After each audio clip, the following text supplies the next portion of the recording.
2025 bull run cancelled. We all wrecked. Everybody go home. At least that's what you'll be hearing from people who are freaking out because the FOMC results or meetings or decisions, whatever you want to call it, didn't quite say what they expected. If you remember in my previous video, I mentioned that there was a lot of FUD in the system, that a lot of people were expecting a new sort of hawkish attitude from the Fed, and they got that today. It wasn't as severe as it could have been, but it was there nonetheless. And that's that even though we did get the rate cuts, we have now been told that the cuts will be scaled back in 2025 because inflation is going the wrong direction. And when that happens, of course, the Fed has to respond. Now, I don't think it's that bad. And I think there's been a bit of an overreaction in the market.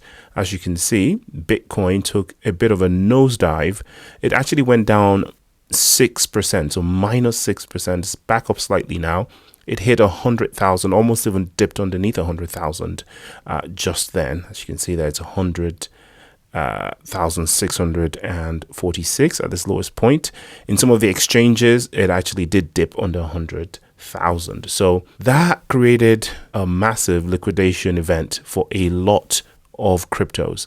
Surprisingly enough, Bitcoin wasn't the most liquidated. It was the others category, which is the others put together. Ethereum, heavily liquidated. Doge, more liquidated than XRP. It's good to see that XRP isn't number 3 or number 2 as expected.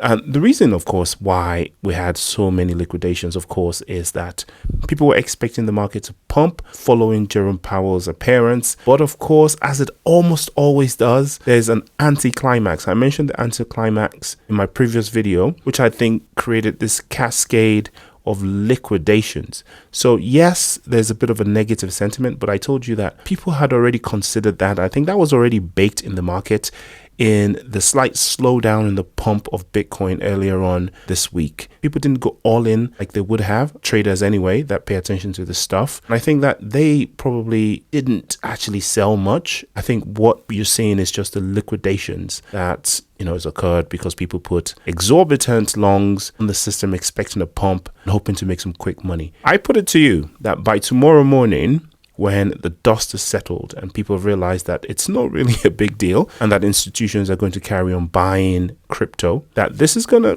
basically climb back up to, 103, 104, 105,000 where it should be. This is going to be behind us in a couple of days. And as we approach Christmas, Boxing Day, etc., we're going to see another Bitcoin all-time high. So don't listen to people telling you that it's cancelled. It's not cancelled. XRP did quite well, actually. A lot of all these other tokens took a nosedive. XRP still kind of in the green. Obviously, it also responded and did a little bit of a dump here. But look, we're at 2.38 already. Even though XRP took a 10% dump, there wasn't as much liquidation in XRP as there was in other tokens, including Dogecoin. So that's saying something that, first of all, XRP army are more into hodling than putting leverage trades. Yes, there are people placing leverage trades on XRP because, again, they too are expecting it to go pretty long. But this shakeout event removes those guys from the system, washes out the excessive greedy longs. And as you can see, we're still in extreme greed, actually. That's probably going to drop by tomorrow morning when this is recalculated, of course. Probably to greed, I predict it be something like 75 or something like that. But then, we're going to make our way back up and, this is going to be a thing of the past. Just in a couple of days or so. Not financial advice, of course, guys. I'll see you in the next video. Do your own research. Peace.